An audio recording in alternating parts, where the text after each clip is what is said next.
8 मार्च को दुनिया भर में अंतर्राष्ट्रीय महिला दिवस के रूप में मनाया जा रहा है। आइए इस अवसर पर आपको मिलाते हैं मथुरा में तैनात डिप्टी कलेक्टर श्वेता से, जो महिलाओं के लिए प्रेरणा स्रोत हैं। उन्होंने सिविल सेवा को अपना करियर चुना और कड़ी लगन मेहनत के साथ वे अपने इस मुकाम में सफल हुई। श्वेता 2018 बैच की पीसीएस अधिकारी है, जो डिप्टी कलेक्टर के रूप में मथुरा में तैनात हैं। महिला दिवस के अवसर पर डिप्टी कलेक्टर श्वेता ने कहा कि समाज में महिलाओं की अहम भूमिका होती है। ऐसे में महिलाओं को समाज में हर क्षेत्र में बढ़ चढ़कर भाग लेना चाहिए। आइए सुनते हैं डिप्टी कलेक्टर श्वेता को, जिन्होंने महिलाओं के लिए क्या कहा। 8 मार्च अंतर्राष्ट्रीय महिला दिवस के रूप में मनाया जाता है, यानी कि महिलाओं के लिए एक खास दिन होता है। महिलाओं के लिए 8 मार्च उनके अधिकारों के लिए जाना जाता है और इसी 8 मार्च पर हम ऐसी महिलाओं से, ऐसी जो मातृशक्ति के रूप में, जो नारी शक्ति के रूप में समाज में जिनका विशेष योगदान है, उनसे आपको रूबरू करा रहे हैं। और इसी मौके पर हमारे साथ मौजूद हैं मथुरा के डिप्टी कलेक्टर श्वेता, जो कि 8 मार्च के दिन आप बात करेंगे और रूबरू कि उनका डिप्टी कलेक्टर का उनका सपना कैसे पूरा हुआ, समाज में महिलाओं की स्थिति क्या है, क्या जितनी हम उम्मीद करते हैं आज महिलाएं उतनी सक्षम हैं, इसी पर हम बात करते हैं। मैडम, सबसे पहले 8 मार्च पर महिला दिवस की आपको बहुत बहुत शुभकामनाएं। जैसा कि अंतर्राष्ट्रीय लेवल पर आज का दिन बेहद महत्वपूर्ण माना जाता है महिलाओं के लिए, उनके अधिकारों के लिए। डिप्टी कलेक्टर हैं आप, ये सपना आपने कब देखा और यहाँ तक आप इस सफर तक कैसे पहुँचे? मैंने दिल्ली विश्वविद्यालय से बीटेक कंप्यूटर साइंस में करी है और मैं कॉलेज में गोल्ड मेडलिस्ट थी। 94% के साथ मैंने उत्तीर्ण करा था। तो तभी जब कॉलेज के फाइनल ईयर में थी तो सब लोग डिसाइड करते हैं कि क्या करेंगे। तो बीटेक के बाद कंपनी में प्लेसमेंट भी होता है, तो मेरा अमेज़ॉन में प्लेसमेंट भी हुआ था। और कुछ डिसाइड करते हैं कि कोई एमबीए करेगा, कोई आना चाहता है कि कोई और एमटेक करेगा या आगे बाहर फॉरेन कंट्री में जाके पढ़ाई करेंगे, रिसर्च करेंगे। तो मैं जो है, मेरे क्योंकि पिताजी केंद्र सरकारी नौकरी में हैं, तो मैं काफ़ी क्लोजली मैंने देखा है आईएएस और आईपीएस के जीवन को, और मैं उससे काफ़ी ज़्यादा प्रभावित हुई थी। तो इसीलिए जब फाइनल ईयर था तो मैंने ये डिसाइड किया कि मुझे सिविल सर्विसेज की तैयारी करनी चाहिए। आपका डिसीजन इंजीनियरिंग में आपने लिया है कि आपको सिविल्स में जाना है? मैं फाइनल ईयर में थी, 4th ईयर था, तो लास्ट सेमेस्टर हमारा चल रहा था, तो तब मैंने डिसाइड किया ये।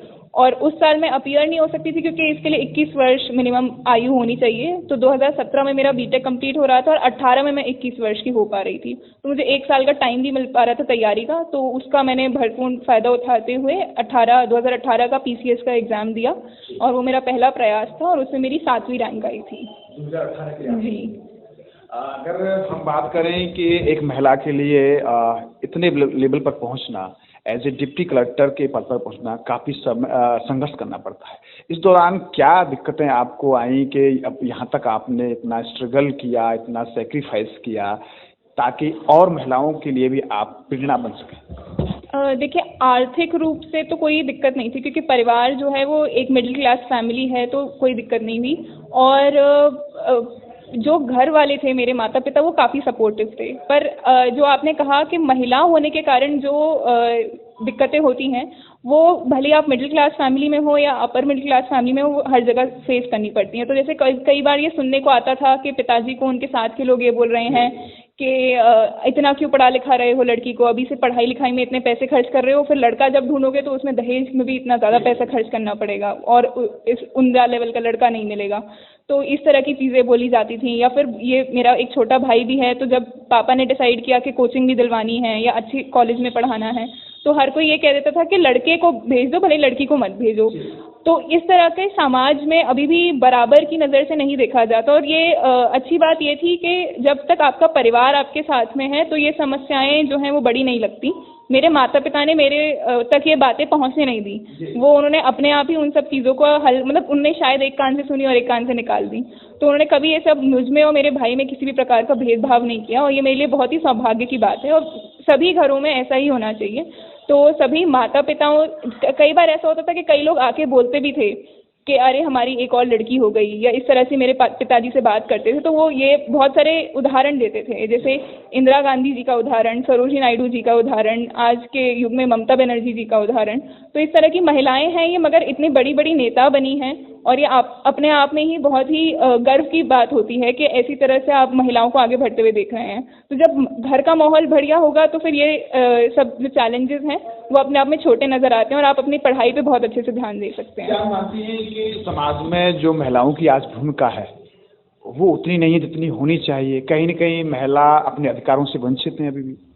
जी, मैं बिल्कुल ये बात मानती हूँ। अगर हम जनसंख्या के रूप में देखें तो हम लगभग 50% हैं, पर अगर हम देखें कि अगर मान लीजिए कि उत्तर प्रदेश में 75 ज़िले हैं तो उसमें 50% महिलाएं डीएम नहीं हैं।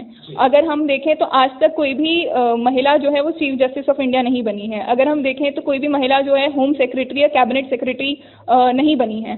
तो अभी तक जो है हम काफ़ी पदों तक नहीं पहुँच पाए हैं, क्योंकि अभी भी 50% होने के बावजूद हमें शायद उतनी अपॉर्चुनिटीज़ नहीं मिल पाई हैं कि हम उस पर आगे बढ़ सकें। पर ये भी अच्छी बात है और इस पर भी हमें ध्यान देना पड़ेगा कि कुछ सालों में काफ़ी विकास हुआ है और काफ़ी जो बदलाव आए लोगों की मानसिकता में, वो अपनी बेटियों को पढ़ाने पे बहुत ध्यान दे रहे हैं। और अगर आप भी, जब मेरा सिलेक्शन हुआ था तो मैं गाँव वगैरह में गई थी तो सबका यही कहना था, जब मैं कहती थी कि आप अपनी बेटियों को पढ़ाओ, उनको काम काज में ज़्यादा व्यस्त मत रखिए, उनके पढ़ाई में ध्यान दीजिए, तो सब यही कहते थे। गाँव के लोग खुद ये कहने लग गए हैं अब कि हाँ, लड़के तो पढ़ रहे नहीं हैं, मगर लड़कियां अगर एक बार पढ़ाने आप लग जाओ तो वो सिंसियरली पढ़ाई करती हैं। तो ये बदलाव देखने को मिल रहा है, पर अभी भी बहुत सारी चीज़ों में बदलाव होने की गुंजाइश है और मैं उम्मीद करती हूँ कि जल्द ही ऐसा होगा जब हमने इन सब पदों पे भी, बड़े बड़े पदों पे भी महिलाओं को आगे बढ़ते हुए देखेंगे। बिना ऑपरेशन स्पाइन व जोड़ों के दर्द का इलाज और न्यूरो सर्जरी अब मथुरा में संभव। क्षेत्र में पहली बार बड़े शहरों की सुविधा अब city super speciality hospital and trauma centre में उपलब्ध। ICU, NICU, वेंटिलेटर, एक्सीडेंट के सभी इमरजेंसी मरीज, दिमाग एवं रीढ़ की हड्डी के सभी ऑपरेशन अब मथुरा में संभव। राम मनोहर लोहिया PGI अस्पताल के चिकित्सकों द्वारा 24 घंटे इमरजेंसी एवं प्रतिदिन OPD की व्यवस्था। Doctor Prempal Bhati, neuro surgeon, Ram Manohar Lohia PGI अस्पताल। न्यूरो सर्जरी, दिमाग एवं रीढ़ की हड्डी एवं एक्सीडेंट के सभी गंभीर मरीजों का इलाज अब मथुरा में सिटी सुपर स्पेशलिटी हॉस्पिटल में 24 घंटे उपलब्ध है। प्लास्टिक सर्जरी की सुविधा भी उपलब्ध। सभी प्रकार की प्लास्टिक सर्जरी के विशेषज्ञ surgeon doctor Dimpy Sharma. City super speciality hospital में अब हर तरह की प्लास्टिक सर्जरी की सुविधाएं उपलब्ध है, तो मथुरा वासियों को अब आगरा या दिल्ली जाने की जरूरत नहीं है। Doctor Gaurav Bhardwaj, director and physician, city super speciality hospital and trauma centre एवं पेन मैनेजमेंट सेंटर, गोवर्धन चौराहा के समीप, दिल्ली हाईवे, मथुरा। जैसा कि ग्रामीण अंचल की आप बात कर रही हैं, आपने खुद भ्रमण किया है, लेकिन ग्रामीण अंचल में आज भी महिलाएं संकुचित विचारधारा का शिकार होती हैं। जितना उन्हें खुलापन होना चाहिए नहीं होने दिया जाता है, शिक्षा के क्षेत्र में उन्हें आगे बढ़ने नहीं दिया जाता है। तो क्या मानती हैं कि अभी भी ग्रामीण अंचल में महिलाएं अपने अधिकारों से वंचित हैं? जी, ये भी बात सच है।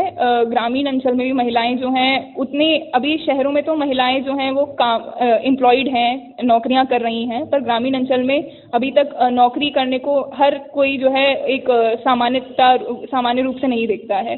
और जब नौकरी या तो टीचर की, नर्स की, डॉक्टर की, इस तरह की नौकरियां होती है तो उसको पसंद किया जाता है।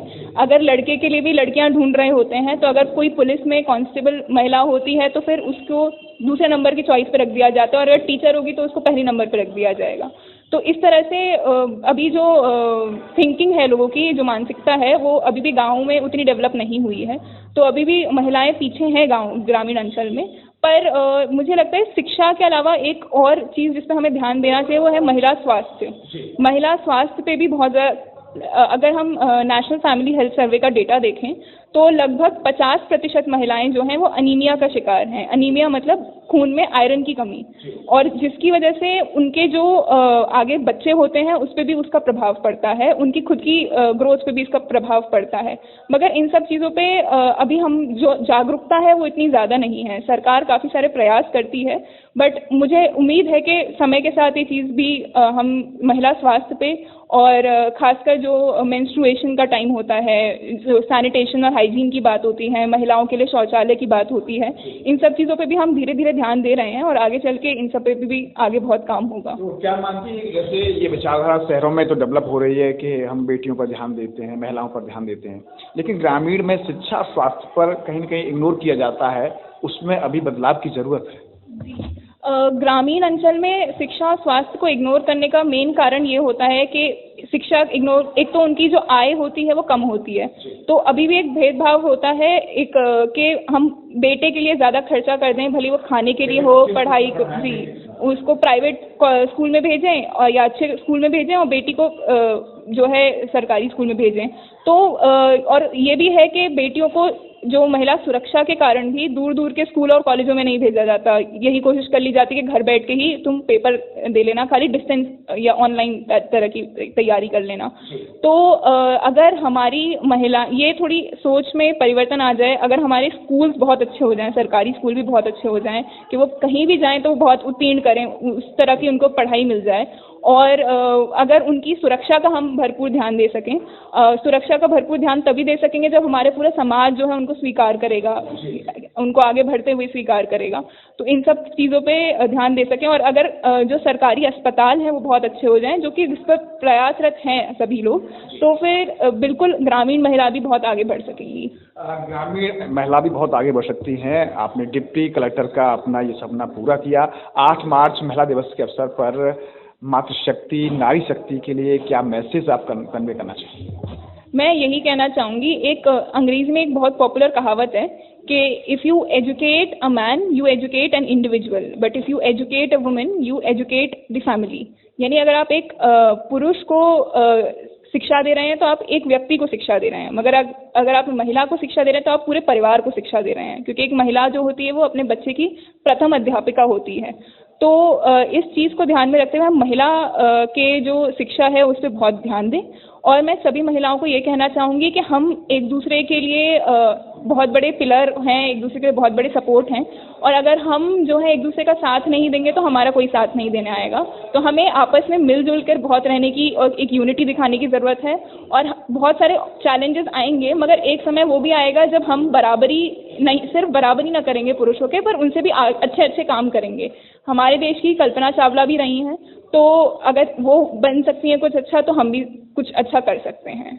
धन्यवाद। आपने देखा कि हमारे साथ रही मथुरा में तैनात डिप्टी कलेक्टर श्वेता मैडम, जो कि आज महिला दिवस पर बहुत अच्छा संदेश उन्होंने दिया है। हम आपको बता दें कि इंजीनियरिंग बीटेक करने के बाद में उन्होंने अपना सपना देखा कि मुझे कलेक्टर बनना है, सिविल सर्विसेज में जाना है, लोगों की सेवा करनी है, और उन्होंने ठाना और वो डिप्टी कलेक्टर के पद पर मथुरा में तैनात हैं। और नई जो हमारी युवा पीढ़ी है, जो हमारी मातृशक्ति है, हमारी युवा जो यूथ है, उनके लिए भी एक प्रेरणा स्रोत है कि किस तरीके से आप समाज में बढ़ चढ़कर भाग ले सकते हैं और दृढ़ इच्छा शक्ति से अपने मुकाम को हासिल कर सकते हैं। वही कर दिखाया है श्वेता मैडम ने, जो कि मातृशक्ति और नारी उत्थान के लिए भी एक बहुत बड़ी प्रेरणा के रूप में, क्योंकि समाज का उत्थान एक मातृशक्ति की वजह से ही संभव हो सकता है। तो हमें भी उम्मीद है कि जरूर श्वेता मैडम से उन यूथ को और उन महिलाओं को, उन युवतियों को, उन नारी शक्ति को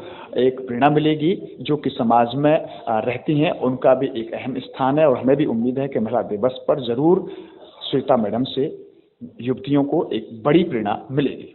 न्यूज़ का पर्सन गोपाल जग्गा के साथ गोविंद भारद्वाज। एंजॉय करें अनलिमिटेड एंटरटेनमेंट।